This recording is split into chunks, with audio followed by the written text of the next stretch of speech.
News. São 7h33. Vou passar para dar um oi para o pessoal que nos acompanha pela transmissão do Facebook. Um bom dia para a Lilith, para o João Miranda, o Genival, o Amauri, o Altair, o Leandro, que é de Campo Mourão. Também pela transmissão do Facebook, a gente tem aqui o Misael, o Maurício, quem mais está aqui? O Francisco Pereira, o Alício Medina, o Fernando Nunes, a Luciane Andréia, todos participando pelo Face. No YouTube a gente tem participações chegando. Eu não sei quem é o Mad Max, mas é de Londrina. Tem participação também do Jair, do Amauri, do Anilton e do Geraldo de Colorado, que todos os dias é o primeiro a participar pela nossa transmissão aqui no YouTube. São 7h34 e depois do sucesso da primeira edição em comemoração aos 80 anos de um dos maiores multiartistas do Brasil, o Festival Paulo Leminski volta a ocupar o maior palco a céu aberto da América Latina, que é a Pedreira Paulo Leminski, já no próximo sábado, a partir das 16 horas. Celebrando o legado do escritor, poeta, músico, crítico literário, compositor, jornalista, publicitário, tradutor e professor, que ficou conhecido como poeta pop, estão confirmados para esta edição grandes nomes da música e da arte brasileira em manifestações artísticas de diferentes gêneros, todos marcados pela admiração e influência das obras de Leminski.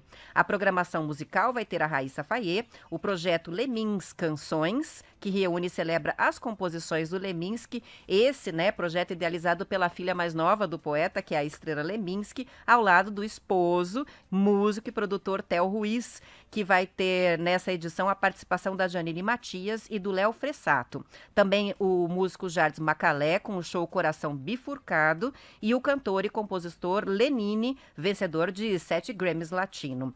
Os ingressos estão disponíveis pela Shotgun, com valores a partir de R$ 80, já para o quarto lote, mais a taxa de compra pela internet. Crianças com até 12 anos não pagam a entrada e estão previstas atrações ali, brincadeiras para as crianças. Então, pode levar a criançada. A abertura dos portões vai ser às 16 horas, mas a programação segue até de noite lá na Pedreira Paulo Leminski. Oportunidade, para quem for, também de conhecer a Rua da Música. Essa que fica aberta só até às 19 horas, então chegar um pouquinho mais cedo, dá uma passadinha pela Rua da Música, dá para conhecer a nova estátua, do Paulo Leminski, que foi inaugurada recentemente ali. Eles fizeram também toda uma ambientação nos bares, cada um temático, um ritmo musical, uma decoração que também tem a ver com o próprio cardápio. Então, tá bacana. O Marcelo já foi, eu ainda não fui, mas vou nesse fim de semana para conhecer a Rua da Música. Marcelo adorou. Então, fica aí a dica para quem está em Curitiba ou quem puder, estar em Curitiba no fim de semana para esse festival. E o filme Nó, produzido pela paranaense Grafo Audiovisual, conquistou 3 prêmios no Festival de Cinema de Gramado. Melhor direção para Laís Melo, melhor fotografia para Renata Correia e o prêmio do Júri da Crítica. Esse longa também foi indicado na categoria Melhor Longa-Metragem Brasileiro e estreou agora no dia 16 de agosto no Palácio dos Festivais, chegando em breve aos cinemas de todo o Brasil. O nome é Nó. O projeto recebeu apoio do governo do Paraná por meio do edital de produção e desenvolvimento de obras audiovisuais, que é realizado pela Secretaria de Cultura em parceria com o BRDE e o Fundo Setorial do Audiovisual, que é um fundo voltado ao desenvolvimento de toda a cadeia do setor audiovisual do Brasil. Nó traz a atriz curitibana Sally Cime no papel de Glória, que depois de um divórcio vai morar com as 3 filhas no centro de Curitiba. Entre as tentativas de transformar a nova casa em lar e disputar uma vaga de supervisora na fábrica onde ela trabalha, ela enfrenta desafios pessoais e familiares. O filme mistura vivências e fabulações da diretora e da roteirista e intérprete Patrícia Saravi, construindo uma narrativa dramática e bem sensível. Outra produção paranaense também se destacou, é o curta-metragem Quando Eu For Grande, que é dirigido por Mano Capu e conquistou a menção honrosa de melhor curta. A obra acompanha Gabriel e sua mãe Vera após uma visita ao pai e irmão na prisão, refletindo sobre o futuro e destino familiar. O Festival de Gramado aconteceu agora, até o último dia 23 de agosto, reuniu mais de 40 mil pessoas, exibiu 74 filmes em 5 mostras competitivas, entregando 52 prêmios, incluindo 44 Quiquitos. Então tá aí, 2 filmes paranaenses bastante reconhecidos, premiados, Nó, que é o longa-metragem, e este curta-metragem também, Quando Eu For Grande.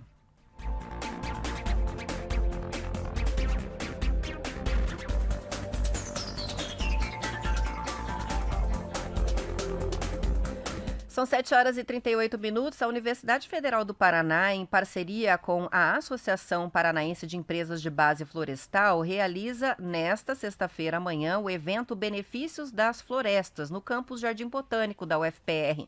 Crianças de escolas municipais da cidade de Colombo, na região metropolitana, vão fazer essa trilha educativa que passa por várias estações para aprender sobre a importância das florestas nativas e das florestas plantadas. No início da trilha interativa, as crianças vão receber um passaporte e colecionar carimbos ao longo das paradas, conforme aprendem e respondem perguntas nas estações de biodiversidade, água, árvores frutíferas, produtos florestais e experiências sensoriais.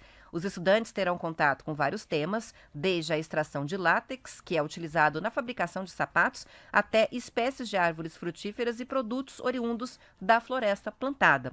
Um dos locais mais aguardados é a trilha sensorial, onde as crianças vão ser conduzidas vendadas para sentir a floresta. O objetivo é explorar os sentidos, ouvir os sons da natureza, tocar texturas como as cascas, folhas, pedras e resina e sentir o aroma das plantas. Eles vão passar, por limão, laranja, lavanda, eucalipto e também o pinus. Além dessa experiência, as crianças também vão receber cartilhas educativas da campanha de prevenção e combate a incêndios florestais, um material que reforça, numa linguagem simples e com bastante ilustração, os cuidados necessários para evitar queimadas, bem como todas as consequências negativas de um incêndio florestal. Falando em federal, pesquisadores da UFPR criaram um assistente virtual gratuito para idosos com foco em inclusão digital. Esse projeto, com suporte em português, promete dar mais autonomia e acessibilidade aos idosos. Batizado de Lucas, o robozinho, o assistente virtual foi desenvolvido para dialogar em texto e também em áudio. O objetivo é oferecer acessibilidade tanto para as pessoas com limitações visuais quanto auditivas. O assistente pode realizar um conjunto de tarefas específicas, como a busca por temperatura, o auxílio em lembretes, tarefas gerais, e também para tirar dúvidas. Ele foi criado por uma equipe multidisciplinar formada pela estudante de ciência da computação da Federal, Luiz Duarte, pelo estudante de informática biomédica, Luan Dalmaso, sob orientação do pesquisador dos laboratórios Visão Robótica e Imagem e Centro de Computação Científica e Software Livre, o Eduardo Todit, e do professor do Departamento de Medicina da Federal, Vitor Leste Pintarelli. Você vê, É uma equipe multidisciplinar, pessoal da área de tecnologia e o pessoal da área de medicina também, da área de saúde. A participação de especialistas em geriatria, que é a especialidade médica que atende os idosos, contribuiu para aprimorar o design gráfico, evitar estereótipos e sugerir funcionalidades específicas para esse público idoso, como a adoção de uma persona jovem e legendas de alto contraste. O assistente já está funcional, já está disponível para uso e a equipe agora trabalha para integrar novas funcionalidades como memorizar objetos da casa, detecção de quedas, organização de itens e integração com robôs autônomos das smart homes, das casas inteligentes que já começam a se desenhar, O Lucas, esse assistente virtual, se destaca dos assistentes de mercado, por quê? Porque é gratuito, personalizável e transparente quanto ao uso de dados. O código-fonte aberto permite que qualquer pessoa adapte o sistema às necessidades, garantindo o domínio da tecnologia e a proteção dos dados dos usuários. O assistente não armazena dados, exceto os lembretes, e utiliza exclusivamente as informações necessárias para as funcionalidades solicitadas. O sistema pode ser facilmente personalizado por familiares ou cuidadores e há planos para integração com dispositivos de saúde e expansão para ambientes móveis. São 7h43. Quem está assistindo viu ele passando aqui por trás. Hoje é dia de entrevista também. A gente vai falar sobre o Alzheimer, essa doença que desafia a ciência e com o envelhecimento da população, e aumento de casos em todo o mundo, é cada vez mais assunto de interesse das pessoas. Está aqui o médico neurologista Ibsen Felipe Antônio, do Hospital Sujizawa. Falei certo, Sujizawa? Sujizawa. Difícil essa palavra. Ibsen também. Ibsen também? Também. Bom dia, seja muito bem-vindo. Bom dia, Roberta. Bom dia para todo mundo que está escutando a gente pela Rádio T. É um prazer estar aqui poder conversar um pouquinho, esclarecer algumas dúvidas da população sobre essa doença que tem assombrado, vamos dizer assim, muita gente. Isso aí. Quais são as principais características para a gente entender do que estamos falando, do Alzheimer? Sim. O que tem muito de confusão, vamos dizer assim, a gente entende, vamos dizer assim, confundir os sintomas normais dos esquecimentos que podem acontecer, corriqueiros do dia a dia, onde eu deixei as minhas chaves, mas logo depois eu lembro, quando eu vou fazer alguma coisa, mas logo depois eu lembro e acabo esquecendo, de sintomas realmente ligados a uma doença cognitiva de base, que são aquelas, por exemplo, onde achei minhas chaves na geladeira e não sei onde aconteceu, como aconteceu aquilo ali. Esqueci minha panela no fogo e aconteceu um acidente dentro de casa. E principalmente, eu acho que o maior sinal de alerta que as pessoas têm que ter são relativos às habilidades. Poxa, aprendi alguma coisa nova e a desaprendi. Ou não. Faz anos já que eu faço tricô, que eu faço qualquer outra, vamos dizer assim, atividade. E isso vinha evoluindo, eu não estou conseguindo mais fazer aquilo ali. E a pessoa acaba se embotando, vamos dizer, e falando assim, não, mas eu não gosto mais.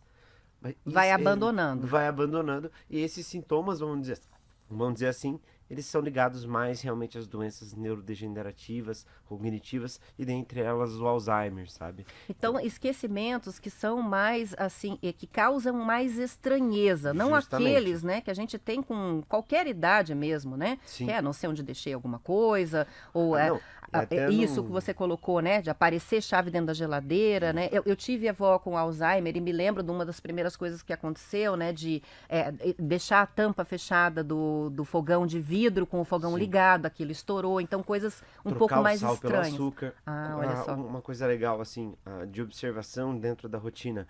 Comidas que antes a pessoa cozinhava e agora ela não cozinha mais. Por exemplo, nossa, ela fazia um quibe cru excelente.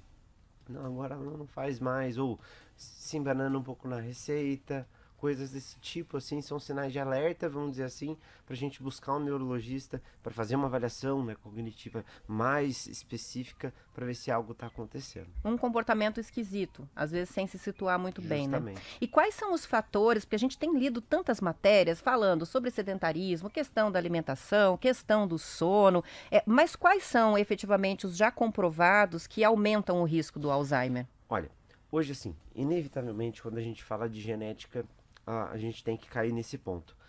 Mas tranquilizando quem pensa do lado, poxa, meu pai teve Alzheimer, minha mãe teve Alzheimer, eu vou ter Alzheimer? Não necessariamente. Até porque a carga genética é diminuída, esse risco aumenta, mas numericamente ele não é expressivo perto realmente do que seria de uma pessoa normal, tá? Hábitos nocivos, de qualquer forma, eles levam ao Alzheimer em si, muitas vezes não, mas hábitos nocivos levam aos quadros demenciais.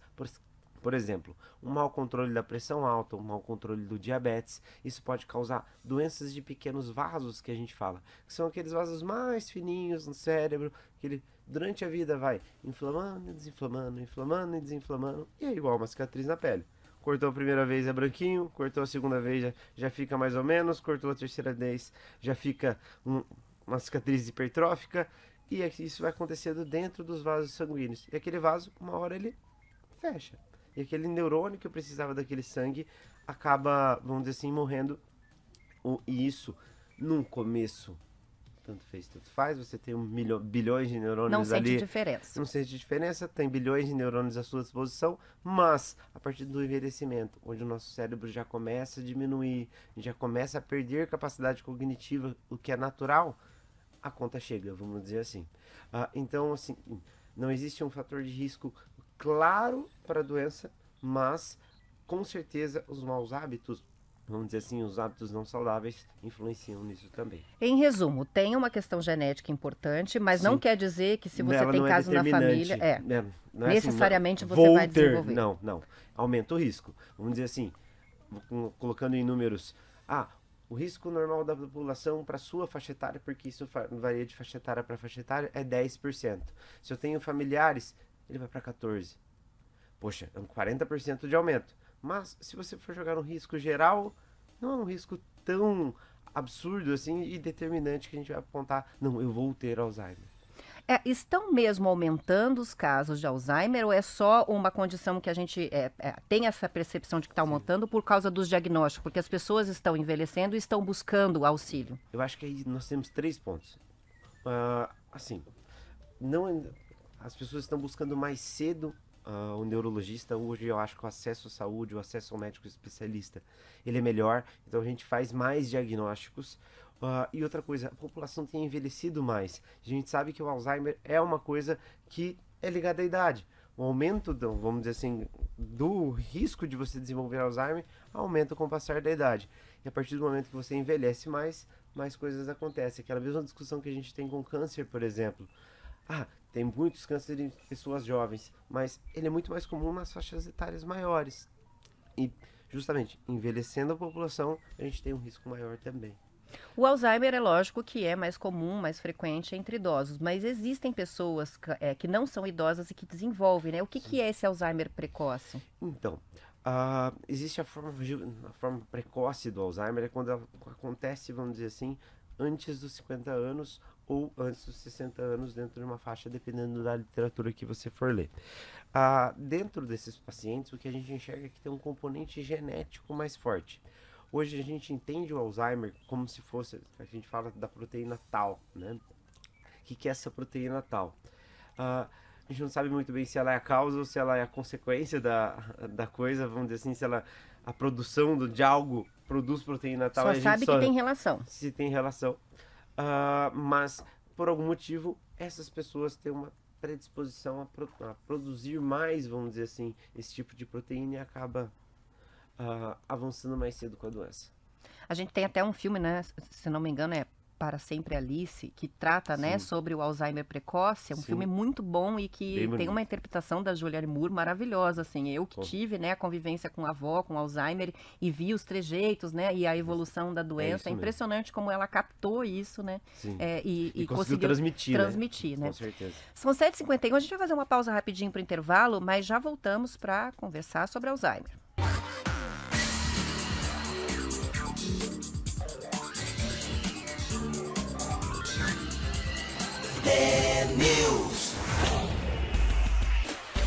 São 7h53. Estou conversando aqui no estúdio hoje com o médico neurologista Ibsen Felipe Antônio sobre a doença de Alzheimer. Com relação a diagnóstico, tá? Como que é feito o diagnóstico e como foi a evolução desse diagnóstico até agora? O que pode vir pela frente para ter um diagnóstico mais preciso e mais antecipado, né, dessa doença? Hoje a gente vê assim que, pensando em tratamento, o diagnóstico precoce ele é muito importante dentro do curso da doença, porque muitas vezes a gente consegue segurar ela o máximo possível dentro daquele quadro mais leve e tudo. Até alguns anos atrás, o diagnóstico da doença de Alzheimer ele era basicamente clínico. Basicamente uma conversa com o neurologista no consultório, com alguns testes validados que a gente tem em literatura. E hoje tem avançado um pouquinho mais. Hoje a gente tem se amparado um pouco em exames de imagem, apesar deles não serem diagnósticos. Alguns tipos, por exemplo, de diminuições de pedaços do nosso cérebro, principalmente ligados ao hipocampo, que é onde acontece a doença de Alzheimer, podem dar pistas. Eles não são diagnósticos, mas podem dar pistas para a gente, junto com o teste cognitivo, da doença de Alzheimer acontecendo, tá? E pelo jeito também como a coisa vai caminhando. Hoje está em voga, e nos últimos congressos mesmo, é tema recorrente nos últimos congressos, os biomarcadores, tanto de sangue quanto do líquor, que é aquele líquidozinho que a gente tira da espinha, vamos dizer assim. Da medula. Na verdade, não é da medula. Na verdade, ali ele fica, a medula é a medula que desce, né, vamos dizer assim, tem um saco dural e ele fica banhando ali a medula. A gente tira esse líquor para uma análise de alguns biomarcadores que podem predizer se aquela pessoa está desenvolvendo Alzheimer, se ela tem um risco maior de desenvolver Alzheimer. Não vamos todo mundo sair fazendo o exame, porque justamente esse exame ele tem valor quando as pessoas começam a ter sintomas. Não é um exame que a gente consegue fazer numa população em geral e falar assim, não, você vai para esse lado que tem um risco maior, você vai para esse lado que tem um risco menor. São exames. Ou seja, primeiro passa, né, por uma análise do comportamento, justamente, de alguns sintomas que podem estar aparecendo. Dali vai para a parte química. Justamente. Eu sempre divido, vamos dizer assim, em uma primeira bateria e depois a gente vai acompanhando e vai subindo, vamos dizer assim, afinando esse diagnóstico. Primeiro de tudo é a gente revisar as coisas, nossas coisas orgânicas, se tá tudo bem. Porque assim, não adianta nada se eu tenho um hipotireoidismo, se eu tenho uma hipovitaminose de B12, se eu tenho qualquer outra coisa que meu corpo não está em organização, tudo isso vai se refletir na nossa cognição. E principalmente em casos mais leves, é importante a gente revisar todos esses parâmetros, até pela responsabilidade de dar o diagnóstico de uma doença de Alzheimer antes de avançar com isso. E outra, a gente joga tudo na mesma coisa, mas assim, a partir do momento que a gente vê que está tudo bem, a grande maioria desses esquecimentos e desses sintomas cognitivos geralmente são ligados a transtorno do humor, que é o que a gente chama de pseudodemência. São pessoas, por exemplo, que têm uma ansiedade exacerbada, que têm quadros depressivos. Eu sempre falo no consultório, assim, um exemplo que eu falo é aquele casalzinho de idoso que um dos dois falece e o outro começa a degringolar cognitivamente, começa a ficar mais embotado e surgem problemas de memória, comportamentais. Poxa, é o Alzheimer. Será? Às vezes não. Às vezes você tratando, vamos dizer assim, de maneira efetiva, tanto a depressão quanto o diabetes, quanto todo esse quadro, vamos dizer assim, você tem um bom ganho com a questão cognitiva. E aí sim, depois, a gente avança para rastrear, vamos dizer assim, e enumerar as doenças neurodegenerativas, que são as mais temidas, vamos dizer assim, e a principal delas, o Alzheimer. Então, assim, tem um caminho para percorrer até lá. E, dentro desse caminho, os biomarcadores agora têm ajudado a gente a tentar pegar da maneira mais precoce possível para a gente instituir um tratamento, ver qual tipo de Alzheimer é. A gente tem várias variantes do Alzheimer, tanto quanto a sintomas, quanto a fatores genéticos, quanto a fatores genéticos, vamos dizer assim. Então, por exemplo, saiu um novo tratamento que foi aprovado pela FDA nos Estados Unidos. Era isso que eu ia perguntar, né? Que a gente tem visto no noticiário. Sim, e que tá vindo, né, para o Brasil, acho que se não me engano já foi aprovado até pela Anvisa, que combate um tipo específico de doença de Alzheimer, que é ligado a um gene, vamos dizer assim, específico. Então não é para todo mundo. Então, muitas vezes, quando a gente diagnostica, a gente tem que ir atrás para ver se a pessoa se encaixa naquela caixinha, vamos dizer assim, igual o joguinho de criança mesmo, de colocar na estrelinha, no quadrado, porque senão não dá certo, vamos dizer assim, a medicação, e a gente dispõe de outras coisas para poder ajudar, vamos dizer assim, a pessoa a lidar com o curso da doença. Em geral, então, a gente tem uma evolução aí no tratamento, mas não serve para todos os tipos de Alzheimer. Não serve para todos os tipos de Alzheimer. Hoje o que a gente tem, vamos dizer assim, para tratamento, eles servem muito mais para frear a doença do que estabilizar ou ter uma cura. É uma doença que a gente considera neurodegenerativa e sem cura, mas que a gente consegue desacelerar ela o máximo possível para que esses sintomas não aconteçam de uma maneira tão abrupta, ou que a pessoa envelheça saudável e, se tiver, vai ter lá na frente algum sintoma mais importante, vamos dizer assim. Muito obrigada por todas essas informações, pela entrevista e um bom dia. Obrigado, bom dia para vocês também, obrigado pela paciência, fico à disposição. Esse é o médico neurologista do Hospital Sugizal, a Ibsen Felipe Antônio, que falou sobre Alzheimer. A entrevista fica disponível no nosso canal no YouTube, o TNews no Ar. São 7h59, eu vou encerrando o TNews de hoje. Amanhã às 10 para as 7, cheguem cedo, que é dia de conto. Uma ótima quinta-feira, até lá.